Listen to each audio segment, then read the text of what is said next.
Welcome back. In this video, I am going to take second part of the CAT 24 slot 2 quant questions. Let's start. Let's start with a geometry question जिसमें distance और formula दोनों काम आएंगे. The question is the coordinate of the three vertices of the triangle are 1, 2, 7, 2, 1, 10. Then the radius of the incircle of the triangle. अगर ये right angle triangle बन गया तो बहुत ईजी होगा एक शॉर्टकट के through. Let's see. Right now I don't know क्या हो सकता है, तो I just make a simple triangle 1, 2, 7, 2 and 1, 10. Using the distance formula, let's find out the length of AB. Now AB की लेंथ कितनी होगी? It will be root of 7 minus 1 to the whole square plus 2 minus 2 to the whole square. Now ये हो जाएगा 6.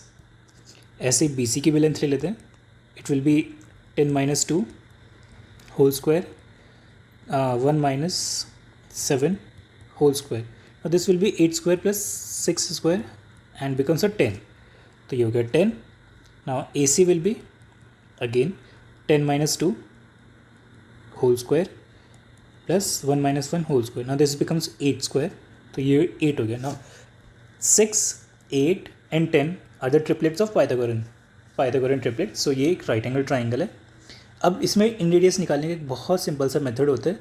Just add the perpendicular in base, add perpendicular base and subtract hypotenuse and divide it by 2. So 8 plus 6 minus 10 by 2, 14 minus 10, 4 by 2, that gives us 2 radius. So the radius of in circle or the in radius will be 2 centimeter. Alright, let's move to the next question. Anil invest 22,000 for 6 years at 4% compounded half yearly. Sunil invest some amount for 5 years in the same scheme and then reinvest 10% simple interest for 1 year. Both end up getting the same amount. What is the Sunil's initial investment? Okay, now Anil ने invest किया 22,000 for 6 year at 4% compounded half yearly. तो 1 plus 4 का half 2 by 100. 6 का double हो जाएगा 12 years. Separately Sunil invest certain सम, तो certain some let's assume कि सुनील ने एक्स अमाउंट इन्वेस्ट किया सेम स्कीम में for 5 years. So 2 by 100 for 10 हो जाएगा. 5 years कंपाउंडेड हाफ ईयर लिया तो now this he invested the entire amount at the rate of 10% per annum for simple interest. Now ये principal है तो 1.1 या फिर हो जाएगा. अगर मैं 1.1 से डायरेक्टली कर देता हूँ तो 1 साल का सिंपल इंटरेस्ट प्लस प्रिंसिपल मिलके this will be created the final amount of 6 years for Sunil. Let's see comparison कर लेते हैं.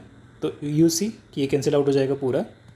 22,000 we got 102 into 102 by 100 into 100 equal to x into 1 by 11 by 10.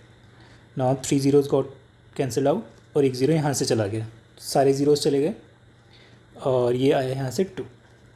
Now 2 into 10404, this will be equal to 20808. So the amount invested by the Sunil will be 20,808. Second option. Now let's move to the third question. The roots alpha and beta of the equation 3x square gamma x minus 1 equal to 0. Right. Now satisfy 1 by alpha square plus 1 by beta square, that is equal to 15. We need to find out alpha cube plus beta cube to the whole square. So quite simple thing.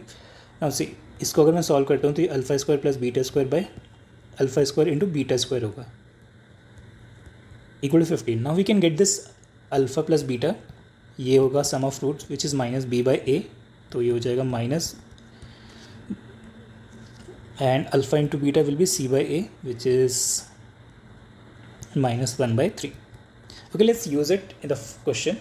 अगर मैं इसको use करता हूँ whole both side पे square apply करके तो it will be alpha square plus beta square plus 2 times of alpha into beta which is minus 1 by 3 will be equal to कितना alpha, ये हो जाएगा 9 यहाँ से. Alright, now alpha square plus beta square will be equal to gamma square by 9 plus 2 by 3. Alright, let's use it now. इसको यहाँ से इसको यूज़ करना स्टार्ट करते हैं. तो alpha square by 9 and 6 by 9 and just इसको डबल अप करके और ये हो जाएगा 1/9। Alright, equal to 15। ना ऊपर वाले में इजी हो जाएगा एलसीएम लेना, विच इज़ 9 हो जाएगा, और बाय 9, और नीचे 1/9, 9 कैंसिल आउट हो गया, which is 15। Now this gamma square plus 6 will be equal to 15, and this will be equal to 9, and finally this will be equal to 3, positive negative, right? So there will be two values. तो let's see, reuse करते हैं equation में इसको। 3x² plus 3x minus 1, either it will be this or 3x² minus 3x plus minus 1. Alright, now they are asking for the value of alpha cube plus beta cube to the whole square.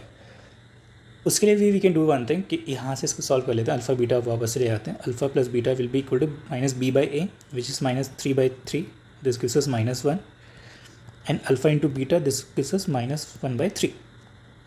Right, इसको अगर मैं cube करूँगा तो alpha plus beta का whole cube will be equal to alpha cube plus beta cube plus thrice of alpha into beta alpha plus beta. ना we need to find out this thing, वो मिल जाएगा तो काम easy हो जाएगा अपने लिए, because this is what we need to find out. Now you see यहाँ पे इसको सब्सटीट्यूट किया तो ये -1 हो जाएगा, विच इज़ -1 ही देगा आगे जाके भी। Alpha cube plus beta cube plus thrice of alpha into beta which is -1/3 हो जाएगा, तो ये माइनस आ गया यहाँ पे, और ये भी माइनस हो गया वापस, ये पॉजिटिव हो जाएगा फाइनली। तो -1 alpha cube plus beta cube will be equal to plus, ये 3 got cancelled out, we got 1 only यहाँ पे।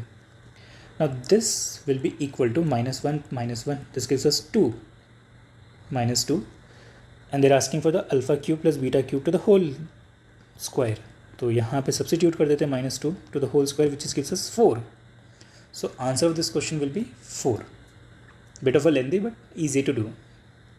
Let's move to the next one now. A bus starts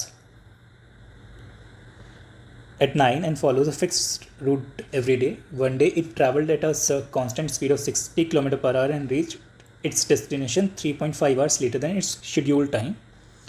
Next day it traveled 2/3 of the distance in 1/3 of its total time, and the remaining part of the route at 40 km/h, and to reach just on time the scheduled arrival time of the bus. Okay, let's create an equation.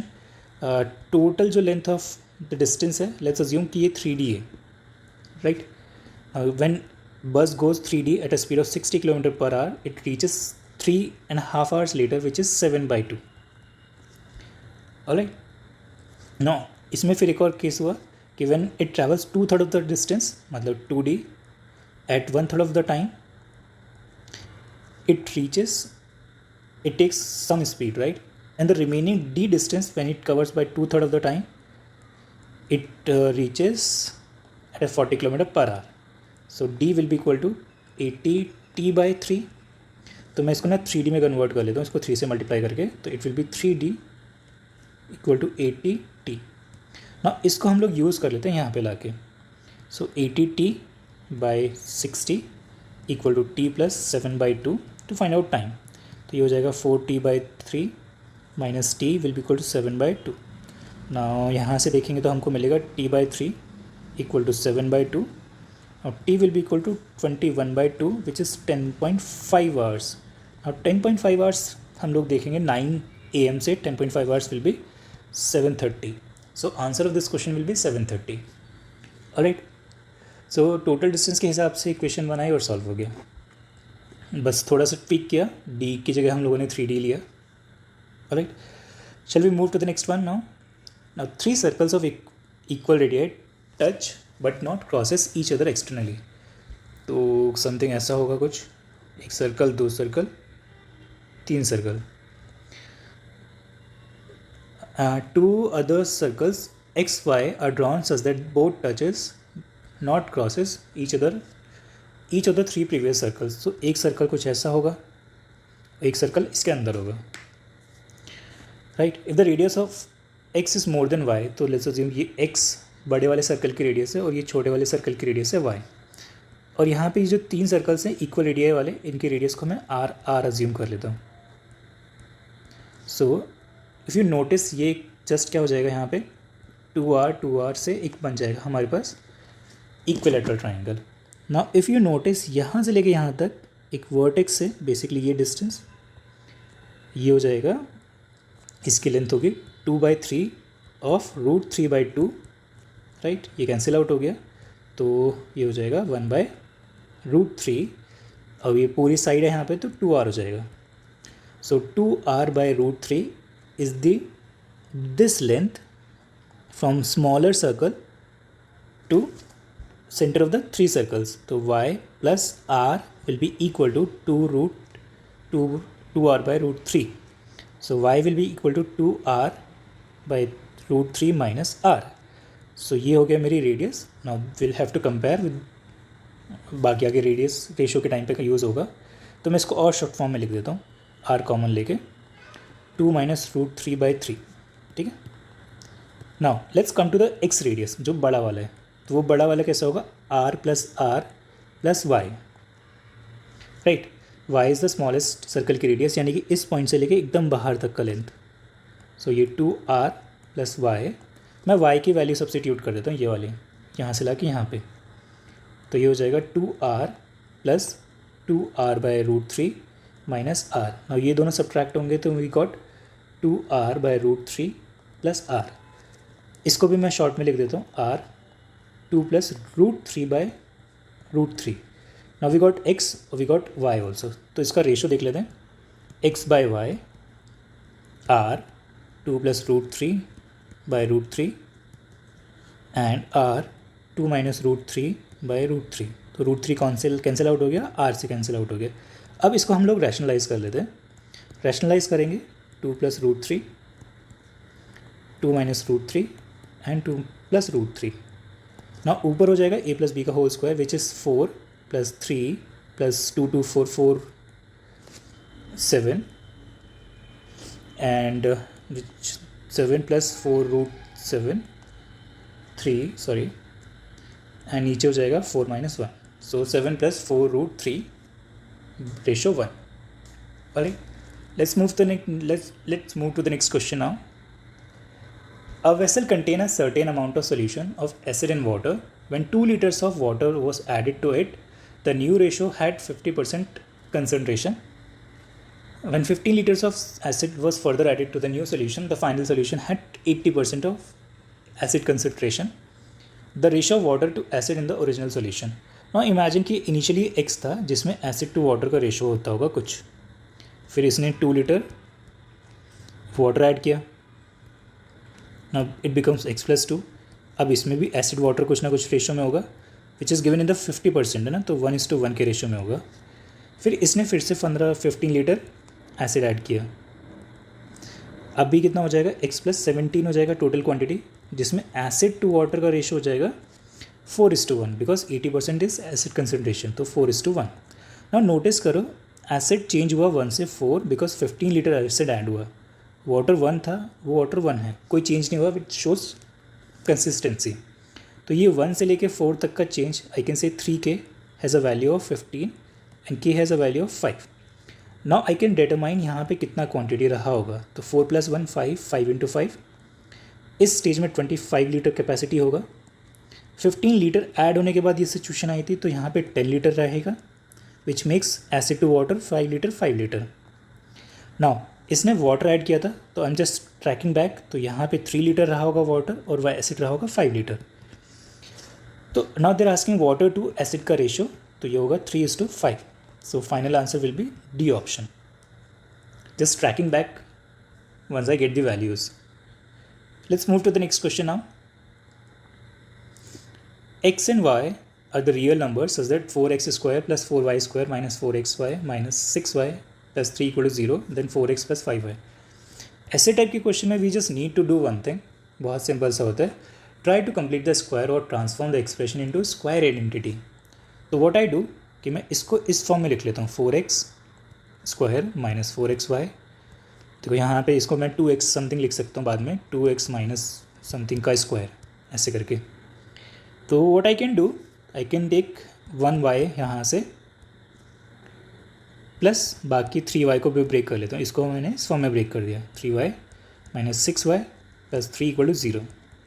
Now this becomes 2x minus y का whole square, और यहाँ से मैं 3 common ले लेता हूँ, तो ये got 8y² minus 6y 2y plus 3 equal to 0.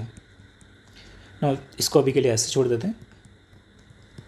यहाँ से मुझे मिला y माइनस, ये भी 1 होगा, y माइनस 1 का whole square equal to 0.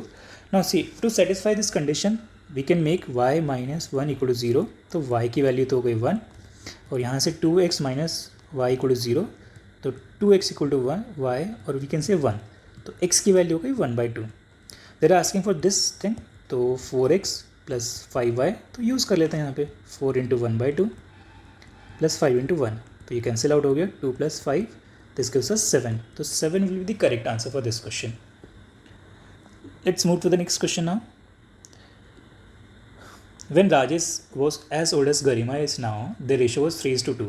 When Garima becomes as old as Rajesh is now, what will be the age ratio? तो let's do one thing कि राजेश, इनको कॉलम में डिवाइड कर देते हैं, Rajesh and Garima. Present age, इसकी आर ले लेते हैं, इसकी जी ले लेते हैं. ठीक है, अभी तो मुझे नहीं पता, बाद में ट्रैक बैक कर लेंगे. When Rajesh age was same as the present age of Garima, the ratio of their ages was 3:2. यानी कि बाद में कभी इनका 3:2 होगा, यानी कि 3x and 2x. अब यानी कि यहाँ से read this line, when Rajesh age was same as the present age of Garima, तो यहाँ पे 3x, इसकी प्रेजेंट एज होगी तो यहाँ पे आ जाएगा. The ratio of the ages becomes 3:2. So basically ये कितना रिड्यूस हुआ, -2, माइनस एक माइनस हो गया. तो यहाँ पे कितना रहा होगा, ये 4x रहा होगा एक रिड्यूस करके, मतलब एक सेम ईयर्स ही तो आगे पीछे होंगे अगर दोनों की एज में कुछ चेंज हो रहा है. तो when Garima's age becomes the same age the present age of Rajesh, तो यानी कि गरिमा की एज अगर 4x हो जाए, then the ratio of the Rajesh and Garima will become what. ना देखो, यहाँ से लेके यहाँ तक कितना इंक्रीज़ हुआ, 1x. तो यहाँ से लेके यहाँ तक कितना इंक्रीज़ होगा, 1x, यानी कि ये 5x हो जाएगा. ना फाइनली रेशियो कितना है, 5x ratio 4x which is 5:4. So the answer of this question will be 5:4. Alright.